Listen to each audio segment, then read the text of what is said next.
Tanpa suara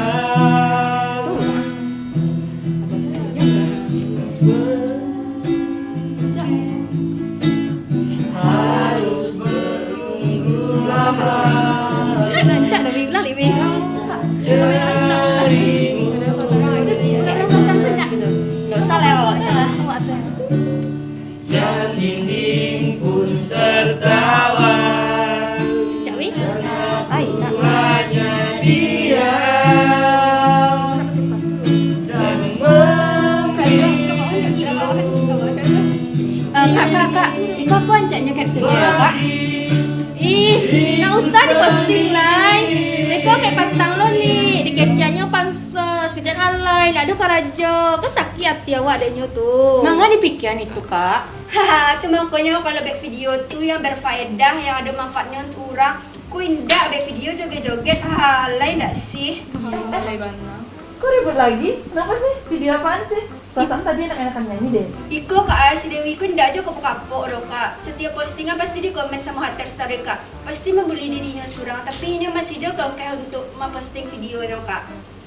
Oh gitu, berarti bullying ini nggak berhenti-berhenti nih Kak dari tadi. Perasaan tadi udah kelar yang ini, ada lagi yang ini. Berarti bullying ini ada juga yang via media sosial ya Kak ya? Iya Kak, kalau tadi itu kan baru 3 bentuk bully. Yang pertama itu verbal, Iya. fisik, sama sosial kan. Ternyata masih ada satu lagi. Oh berarti ada 4 ya Kak ya? Iya, Jadi yang satu lagi ini yang melalui media sosial ini Kak? Iya, Jadi namanya penjelasannya itu kayak gimana? cyberbullying. Cyberbullying. Bullying melalui media sosial seperti Facebook, Instagram, atau yang sekarang lagi musim itu apa? TikTok. Iya. Gitu, Kak. Gitu. Jadi bullying yang melalui sosial media itu sendiri berarti dapat head comment Iya, dari teman-teman lain yang nggak suka gitu. Berarti dapat DM mungkin dari Instagram tentang head comment kayak Iya, gitu betul, Kak. Kak. Ada head comment yang dilontarkan, terus ada pembuatan akun-akun palsu hanya untuk yang menjatuhkan orang lain. fake Iya, akun gitu ya. Iya, akun. benar. Terus ada lagi tuh kayak yang head comment juga membuat akun palsu juga. Terus yang DM di Instagram, DM di Facebook. Oh, gitu ya. Tapi pikir-pikir teman-teman sendiri kenapa sih kok aktif banget di Instagram? Kira-kira kenapa? Kenapa?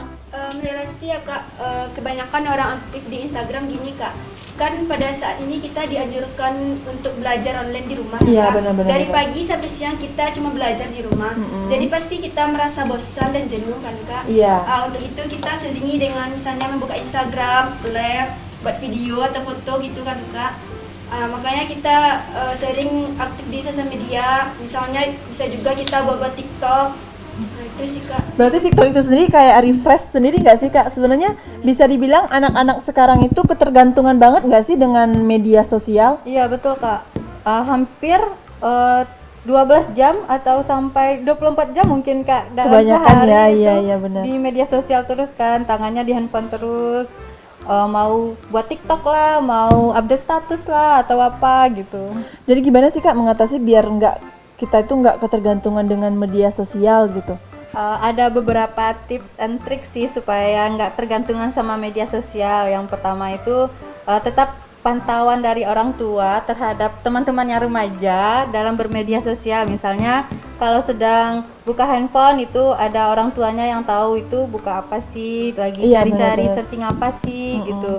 Terus yang kedua, kalau mau posting sesuatu di media sosial harus difikirkan dulu baik atau buruknya. Yang ini pantas atau enggak, yang ini menimbulkan komen-komen buruk atau enggak. Jadi lebih difikirkan lagi untuk melakukan postingan di media sosial.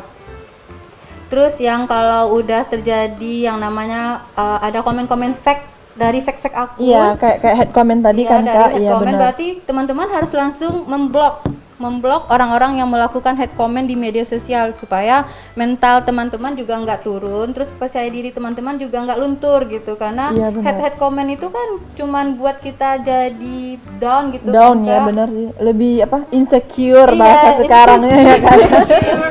Jadi Benar. insecure gitu kan. Iya.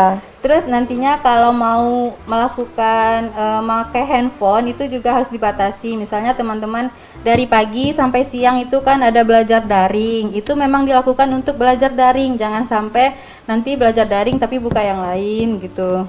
Terus dibatasi, misalnya di dalam sehari itu memakai handphone paling lama itu 2 jam. 2 jam, berarti dalam sehari di luar belajar daring ya kak ya? Iya, itu udah paling lama loh kak. Oh udah paling lama.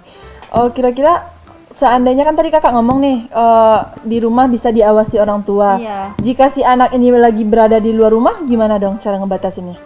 Kalau adik-adik lagi di luar rumah, cara orang tua mengawasi itu palingan yang pertama, orang tua harus tahu dulu teman-teman ini temannya siapa aja, lingkungan pergaulannya gimana, apakah baik atau tidak.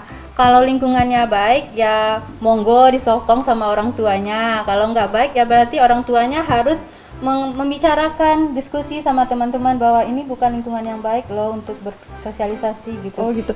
Berarti orang tua harus tahu kemana tujuan dari si anak keluar rumah gitu ya kak ya.